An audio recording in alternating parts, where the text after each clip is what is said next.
Paramashivoham.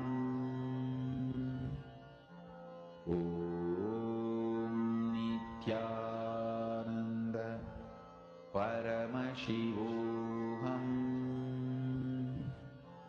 Om Nithyananda Paramashivoham.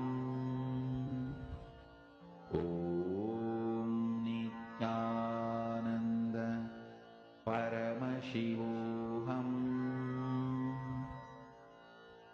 Om Nithyananda Paramashivoham. Om Nithyananda Paramashivoham. Om Nithyananda Paramashivoham. Om Nithyananda Paramashivoham. Om Nithyananda Paramashivoham. Om Nithyananda. And please relax. I request all the participants to share how many of you have manifested this successfully. How many of you were able to see and manifest this successfully? Paramashivoham. Om Nithyananda Paramashivoham. Om Nithyananda Paramashivoham.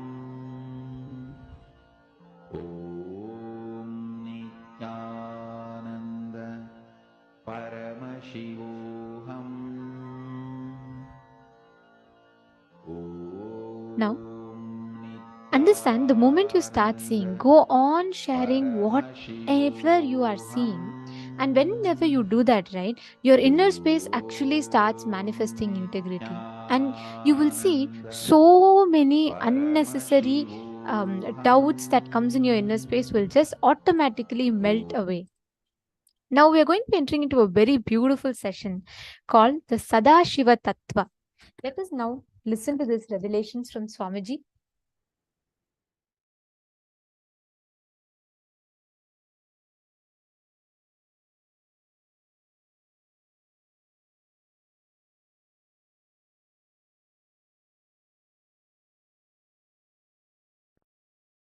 Creation, sustenance, rejuvenation,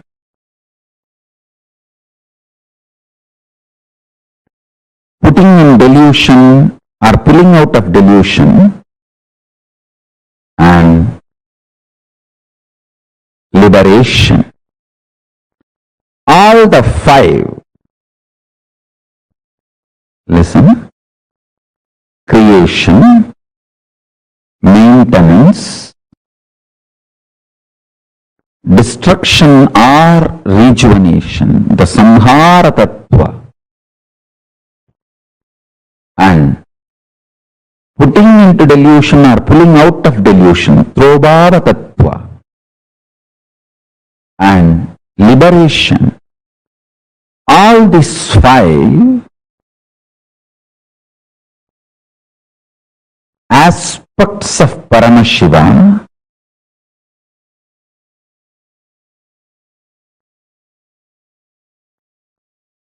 is centered on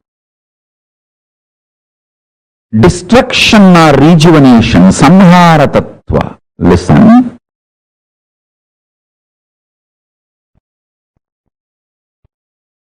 If you cognize yourself powerfully as life, conscious, climax of your life will be rejuvenation. End of your body You will be rejuvenated. You will not be dead. You will enter into Jiva Samadhi. You will enter into Mukti, Jivan Mukti. Listen. If you cognize yourself as body, just body, naturally, when you die, your end will be death. End of your body will be your death. If you cognize yourself as consciousness, end of your body will be mukti for you. Because you know your consciousness and you will be liberated from this body. You will radiate your Paramashiva Tattva. End of your body will be mukti, liberation, if you feel, if you decide to cognize your consciousness. End of your body will be death if you decide to cognize your body. Understand? Whether you are going to be destroyed or rejuvenated, that decision is dependent on your conscious decision to cognize yourself. For example, if you cognize you are a cancerous tumor, you need to be removed from your body. If you cognize your body, removal of the cancerous tumor will be liberation for you. If you cognize you are a cancerous tumor, when the surgery is done, you will feel you are killed. If you cognize you are a body, when the surgery is done and the cancerous tumor is removed, you will feel healthy. Which side you decide to associate yourself decides whether you are going to be killed or rejuvenated at the end of your life. Listen carefully.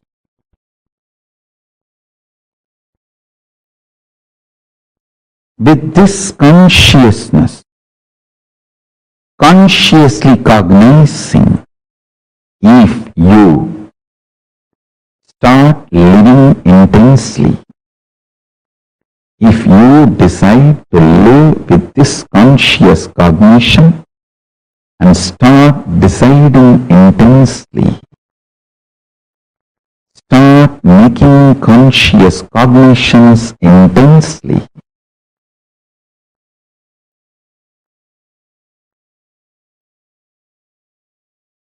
every principle you realize will become liberation. It will manifest as powers.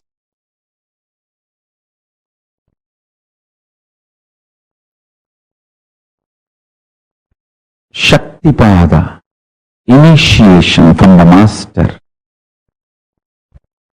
electrifies your body, Kundalini Shakti, your physics, and makes the alchemy in you, and makes your biology alive to manifest powerful cognitions into powers.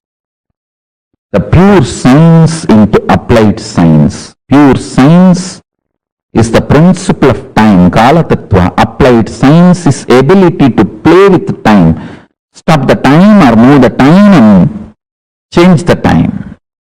Understand?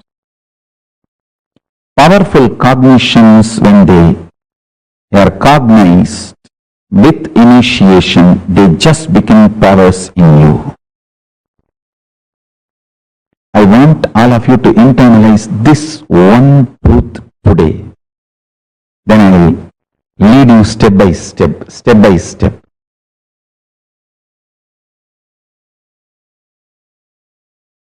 I'll give you a simple technique which I directly received from Arunagiri Yogeshwara.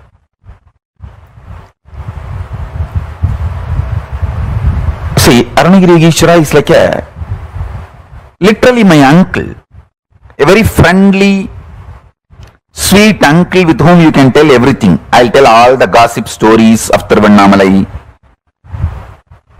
It's not that I had only serious talks with him about enlightenment, cosmos, prapancha. No. Many times I will go and tell, I heard this person is having that person as a keep, and this person ran away, or that person died. All these village rumors, gossips, I will go and report to him. Once I was reporting a death which happened in village, local village, to him, and said that a lot of people have gathered. This elderly person is dead. So slowly conversation turned towards death, and I asked him exactly what is death and what is its impact on the life. Of course, he gave me many wonderful understandings, realizations, including the experience. He showed me how the life moves and all that. Finally, I wanted to share this part today with you all.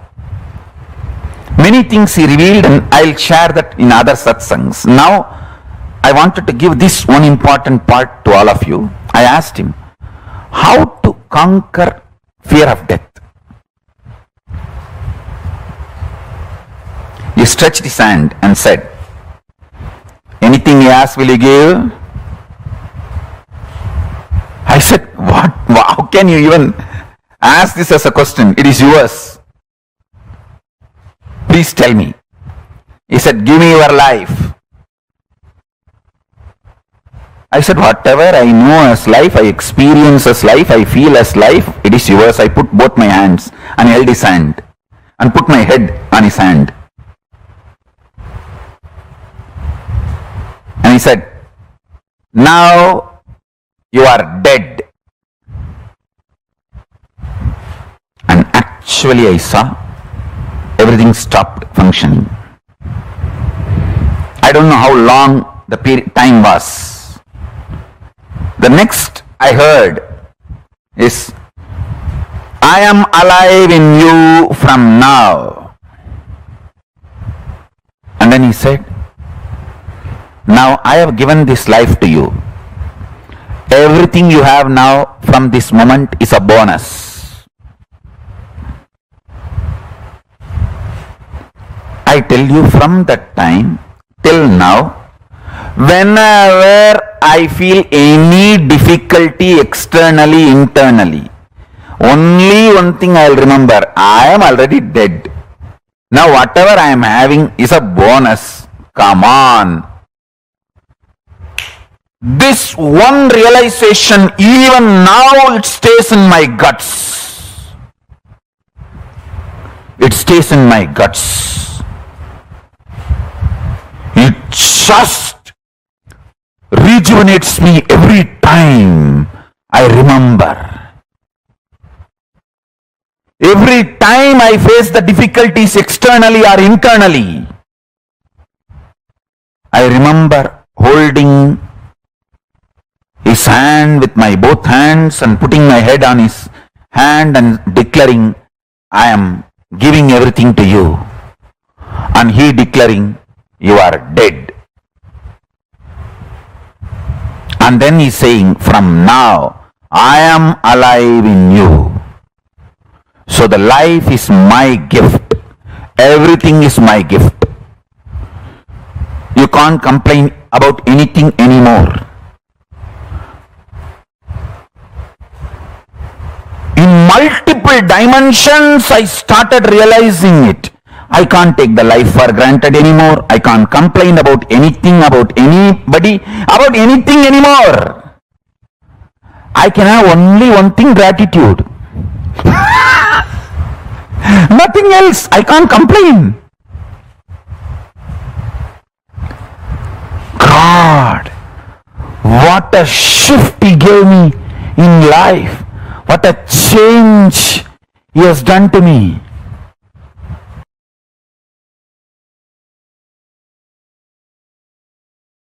A girl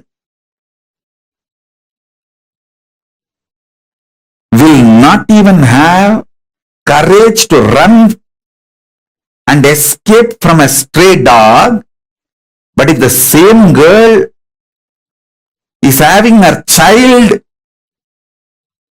with her, she will fight with the lion, tiger to save her child, because the responsibility is due to love. Love triggered responsibility is an ecstasy, joy, not load. When you know all your struggles, he is struggling, you will take responsibility supported by love. Intense love triggered responsibility is ecstasy. If you understand this example, you will understand what I am saying. A girl won't even have the courage to run and save herself from a stray dog, but she will have a guts to fight with the lion or tiger if she has her child need to be protected and defended, because it is love triggered responsibility.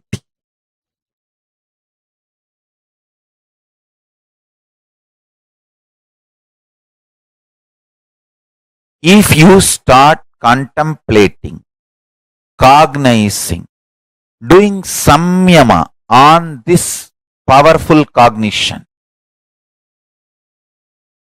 have only Paramashiva as internal external dependency.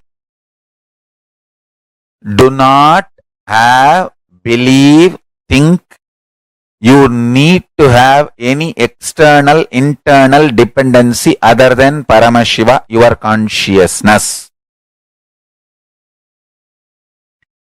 Any fear you have, greed you have, the false belief you have built, you need internal, external, other dependencies other than Paramashiva. Start penning down those patterns, root patterns, and start the completion process. Start integrating yourself to Paramashiva. You will see miracles start happening. You will see power manifestation start happening. You will see exactly everything you need start happening. Once that happens, you will start convincing others. You will start enriching others. Your economic policies, relationship policies, everything will be integrated to your Paramashiva Tattva, consciousness, existence of Paramashiva.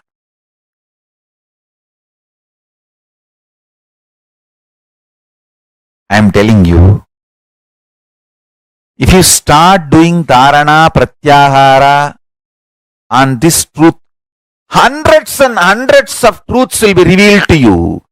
Lot of delusions will start destroying, getting destroyed. Have matured conversation with yourself. Do this work. Do this as a homework. Then you will understand what I am saying. Then you will understand what I am saying.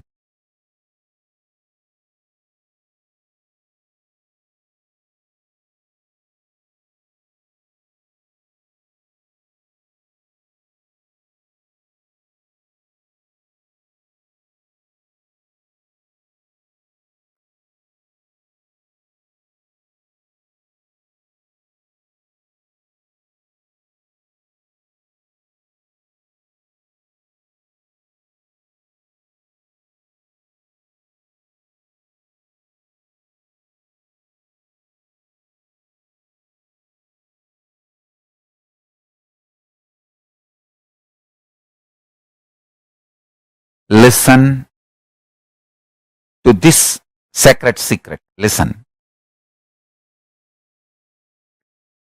Initially, when you put this idea into you, you will have too much of resistance, anger, guilt, fear, too many things coming out. And powerlessness. No, this is not for me. First of all, this may not be true. Second, no, this is, even if it is true, not for me. No, this may be true for the people who don't have to work for their food and paying the bills. No, maybe it is true for the people who are sitting in Kailasa and enjoying the happy, free life. All kinds of thought currents will come inside. Sit, have a little patience, listen to yourself and start penning down precisely what all resistance, anger, fear, guilt, powerlessness, what all is getting blurted out, vomited by your immature mind. Listen, pen down. Do completion 2-3 times. Sit with mirror. Actually, I tell you, if you sit with mirror and chant Mahavagya and do completion, you will see me in the mirror. Then all your patterns are complete. Till you see me in the mirror, do completion with the mirror. Your form will disappear and my form will appear there. Till then, sit in front of mirror and do completion. Understand? This is the initiation I am giving to all of you. Sit in front of mirror.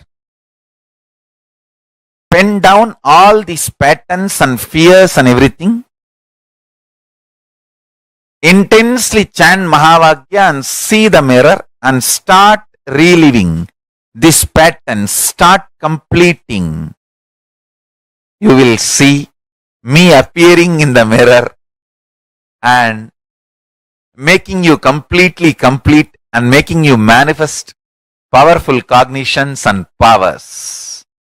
Till I appear in the mirror, continue completion. And I tell you, I will really appear in the mirror and make you complete and make you manifest powers. When I say, I mean.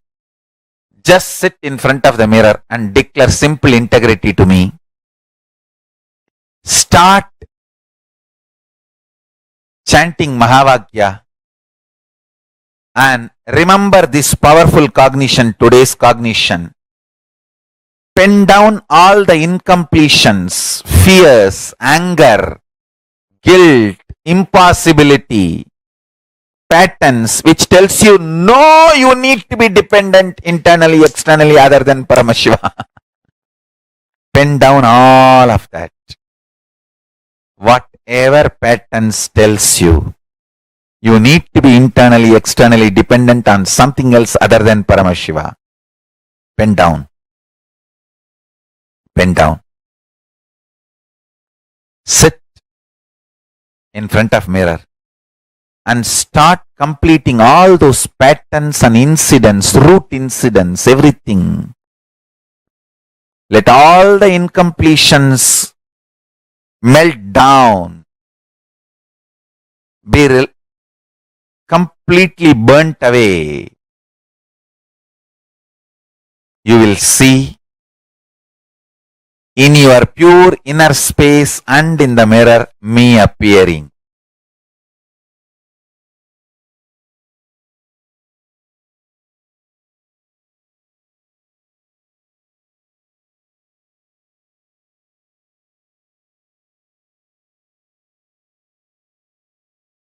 Paramashiva and Parashakti's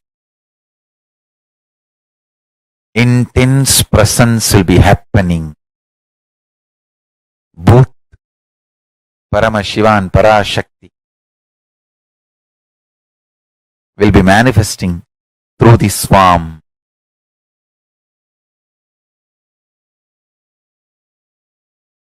And blessing you, making you completely complete and making you manifest the powerful cognitions and the powers.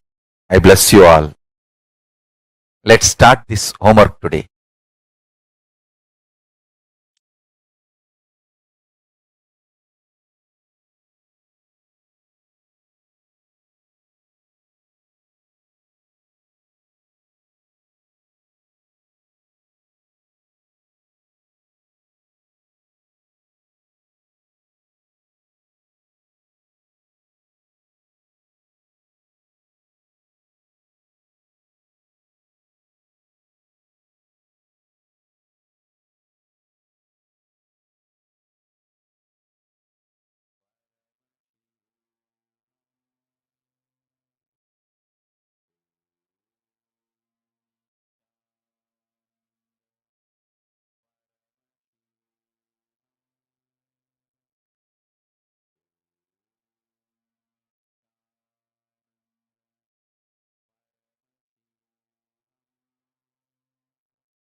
Nithyanandam, what a beautiful, beautiful boom this was. Oh my God. Swamiji said that Swamiji is stretching his hand for all of us now. Understand? This literally, this is a gift that each of us are getting.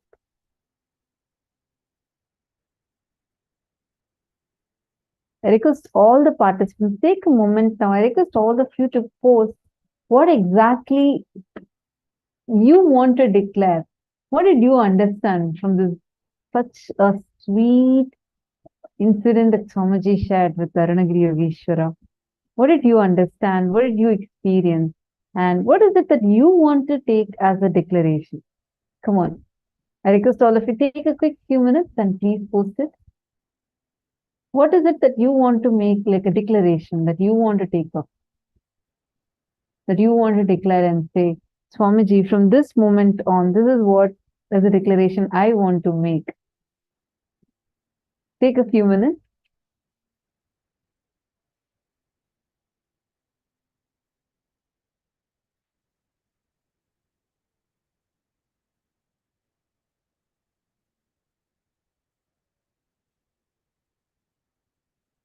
All of you can make that as a declaration now.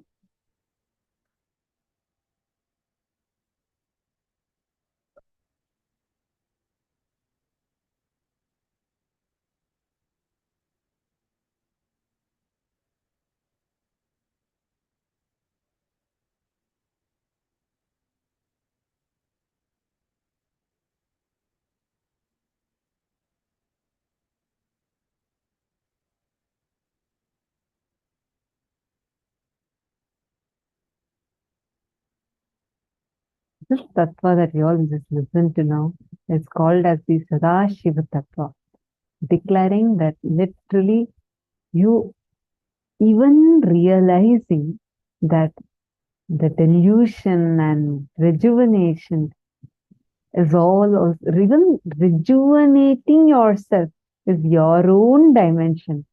What a boon, what a blessing. Taking the declaration, making the declaration that from this moment on, declaring that you are dead and only Paramashiva is alive in you, only Swamiji is alive in you. Wow. This is the Sadashiva Tattva. How many of you felt like literally you're getting teleported there to the experience that Swamiji was experienced with, what he was sharing about? See, today, the boon, the blessing that Swamiji has gifted to each one of us, just phenomenal, like incredible. Swamiji has Sadashiva Tattva is knowing even death is your own dimension. When you know destruction is one of your dimensions, it becomes rejuvenation. When you know you put yourself in delusion, you get out of delusion. Start making this conscious cognition intensely. Every principle you realize will become a liberation for you. Just understanding that, see, as long as we think someone else is the reason for our suffering, we go on being in the suffering more and more and more. The moment you realize even death is your own dimension. Can I request all of you to post your understanding? What did you understand as death being your own dimension? Becomes rejuvenation. When you understand that death is also your own dimension, it will become rejuvenation. This is what Swamiji said, right? Can each of you please post what did you understand just by this one statement? And give me an example of how you are able to map this cognition to your life. Come on. Wegzu, Makarman, Alihu, Zijiang, Magaixiali. Take a few minutes and please type.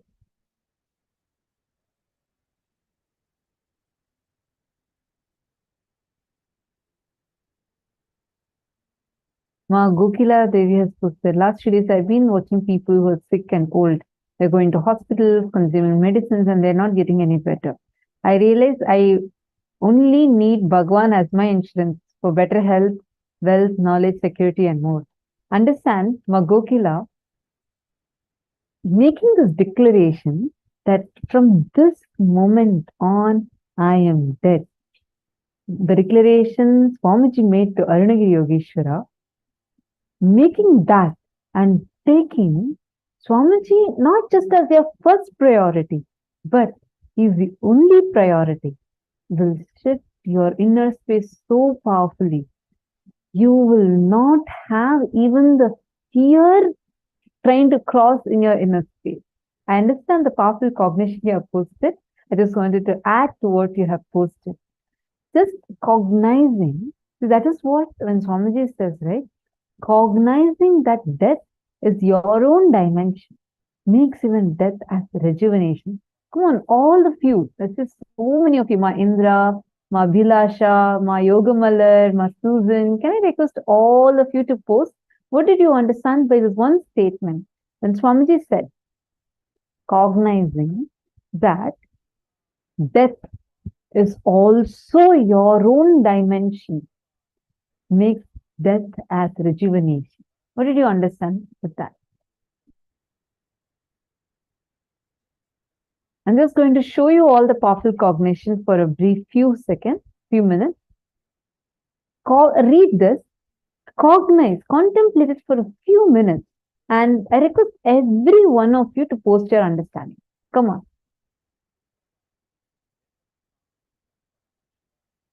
Read it. You can see, even the people who have already posted, you can add to it.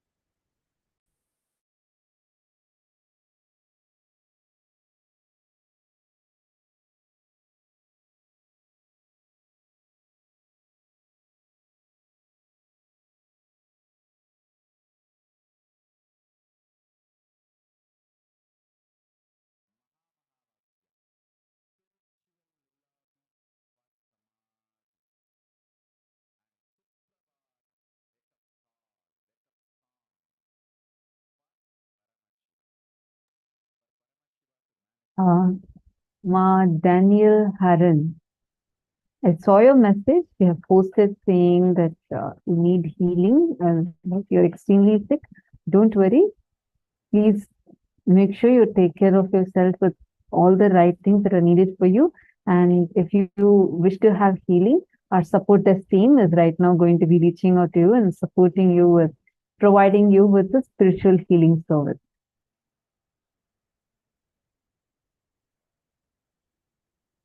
Don't worry. And Swamiji is there. Swamiji will take care. Okay. All right. I see many of you who have posted the cognition.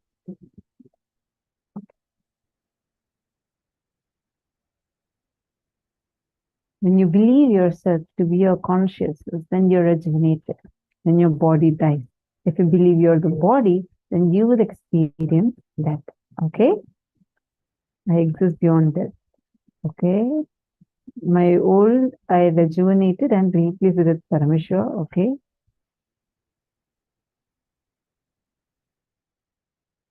Magopila. I don't understand the last line. When you're in delusion, you get out of delusion. No.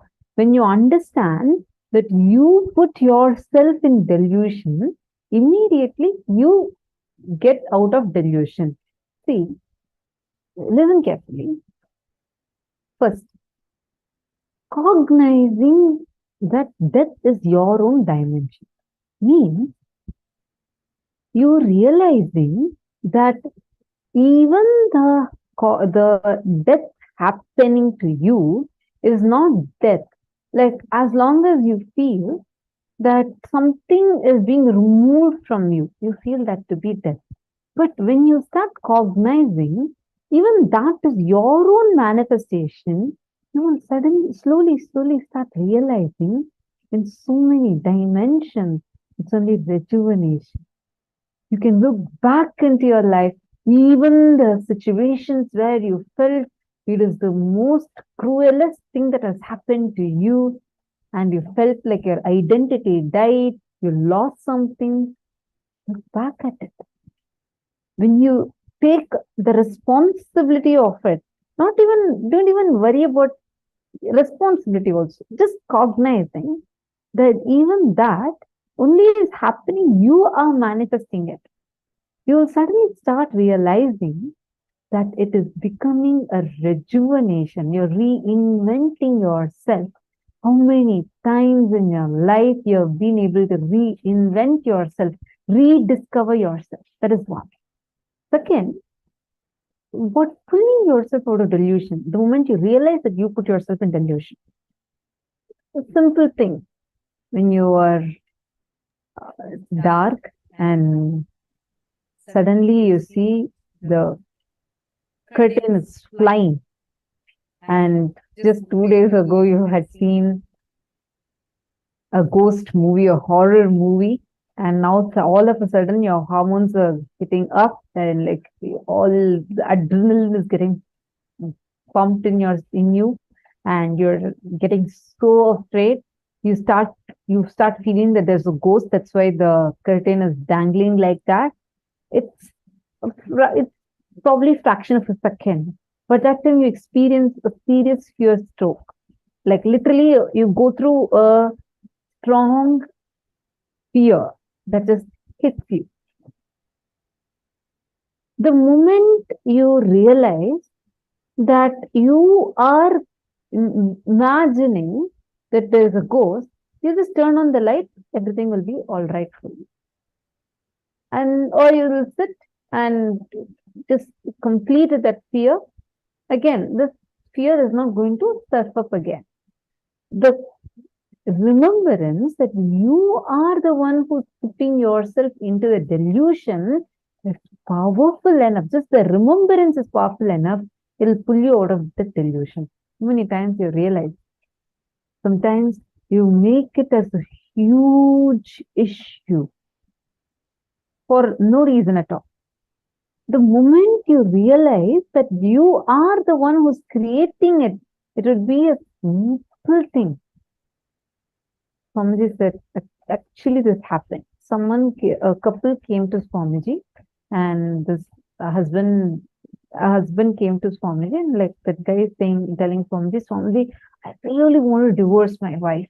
I just want to divorce this. This relationship is going nowhere, Swamiji. I just want to divorce. Please bless me to divorce with my wife. Swamiji says, no. See, first what happened? And this guy is telling Swamiji, you do not know, my wife is conspiring to kill me, and she's completely against me, etc., etc., etc. Swamiji calmed him down and asked what exactly happened.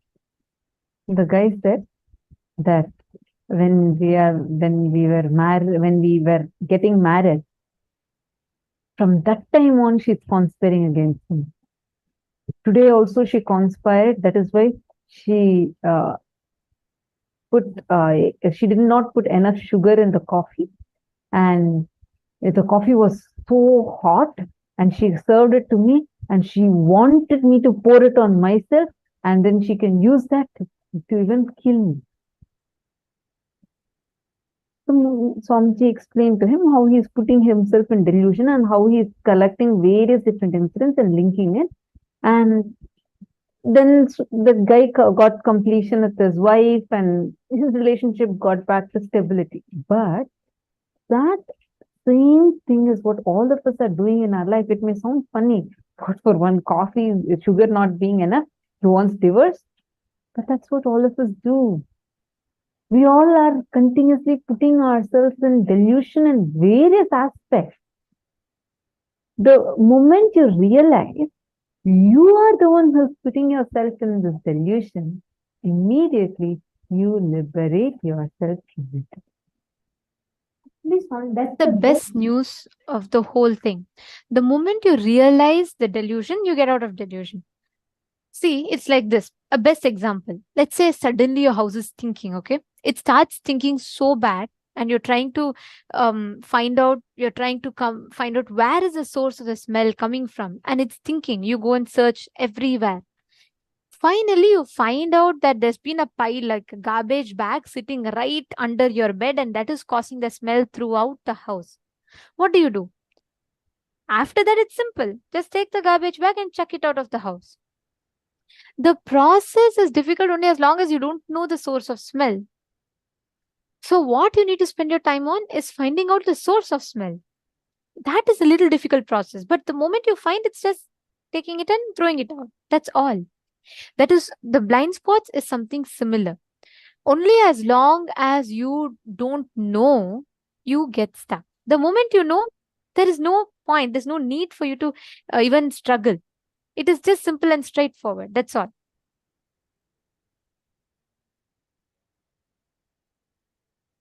So the moment you understand, the moment you just cognize what is the blind spot you're stuck in, you will just realize, you will just be able to free yourself from this whole cycle that you're stuck with. Understanding? The moment you cognize what is the blind spot, you caught the thread. After that, it's just simple. It's just matter of you liberating yourself. You just need to know, okay, next time if my blind spot is that I get triggered when a person tells this, come on, next time I will be aware, I will not fall into that delusion. That is all is the rahasya. That is all is a thing. When you realize every moment of your life is His grace, that's all you need to do. Swamiji said, right? The moment you realize your whole life is a lease Paramashiva has given you, you have no rights to be incomplete after that. That's all is the game of life. The moment you feel even living birth, Swamiji said, birth itself is not your right. What are you talking about birthright? That's all it is.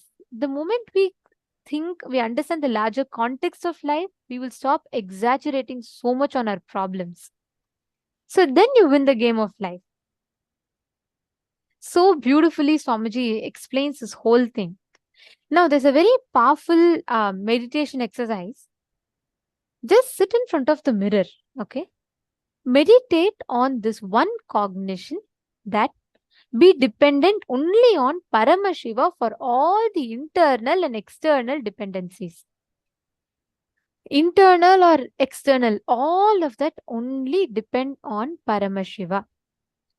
Fear, greed, everything, any other belief or incompletion you carry, anything you have, just drop that.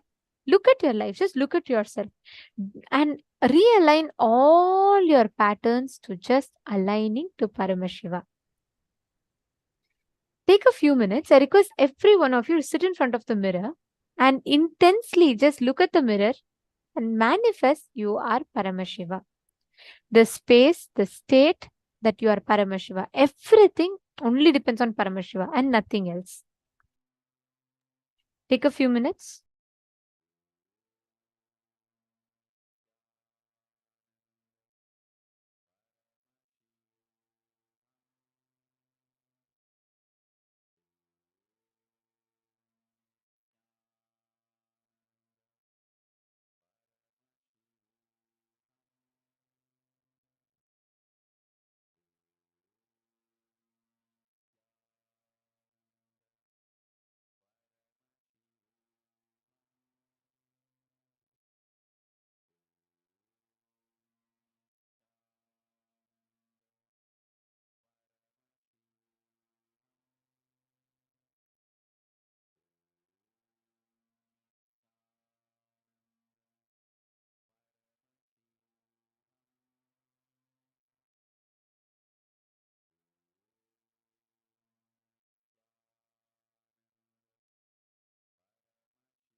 and connect. Remember, revisit the cognitions that Swamiji himself revealed. Intensely gaze into the mirror.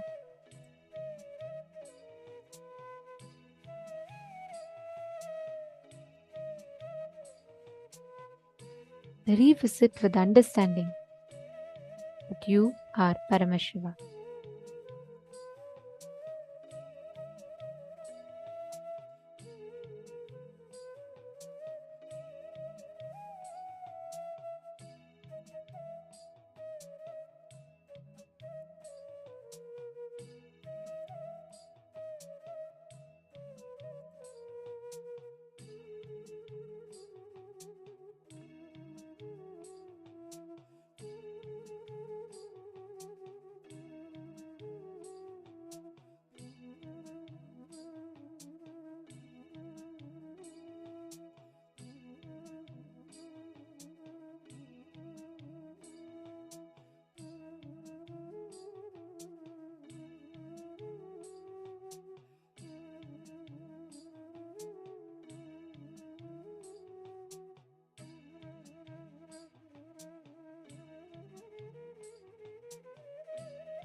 same space.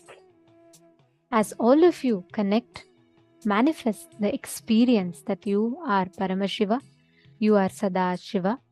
This space that you experience, that experience is Paramashivatva. That experience is that ultimate manifestation of Paramashiva. That experience is the most powerful, auspicious Ananta Kalyana Gunas of Paramashiva.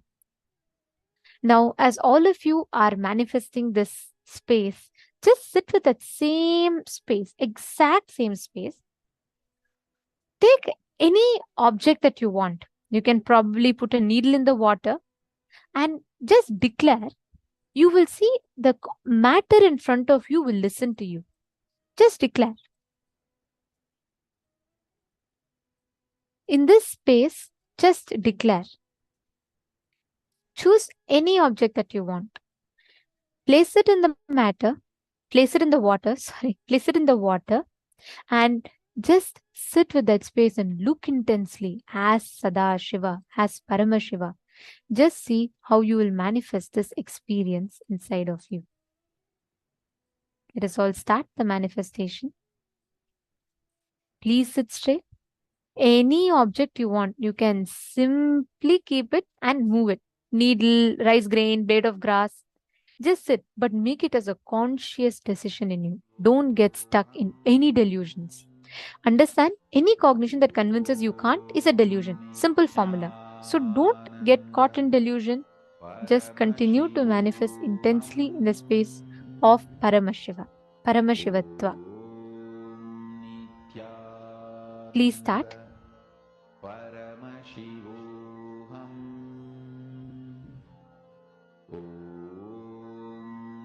Nithyananda Paramashivoham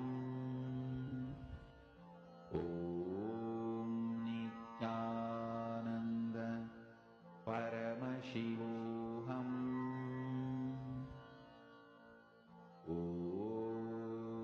Nithyananda Paramashivoham Nithyananda Paramashivoham Nithyananda Paramashivoham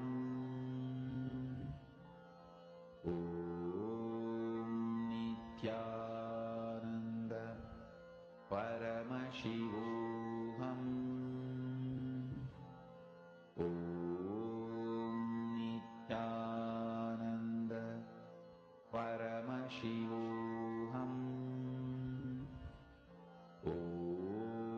Nithyananda Paramashivoham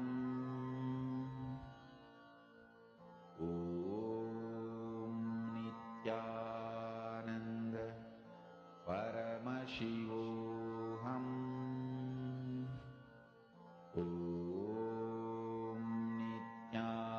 Nithyananda Paramashivoham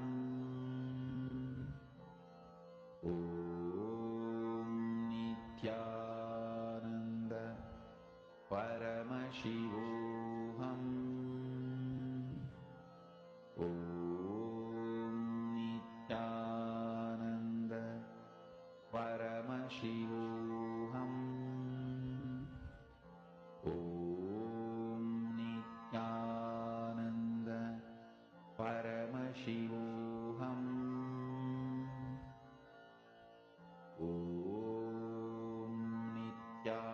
Nithyananda Paramashivoham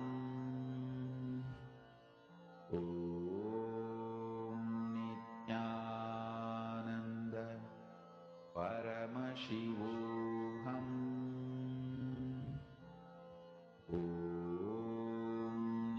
Nithyananda Paramashivoham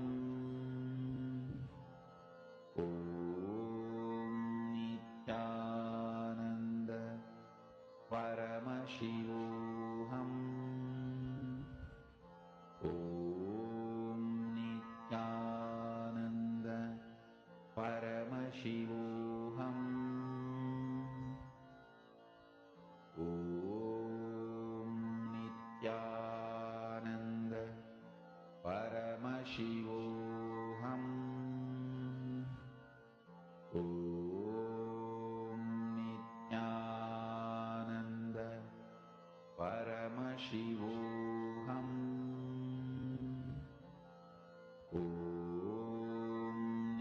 Nithyananda Paramashivoham Om Nithyananda Paramashivoham Om Nithyananda Paramashivoham Om Nithyananda Paramashivoham Om Nithyananda Paramashivoham Om Nithyananda Paramashivoham Om Nithyananda Paramashivoham Om Nithyananda Paramashivoham Om Nithyananda Paramashivoham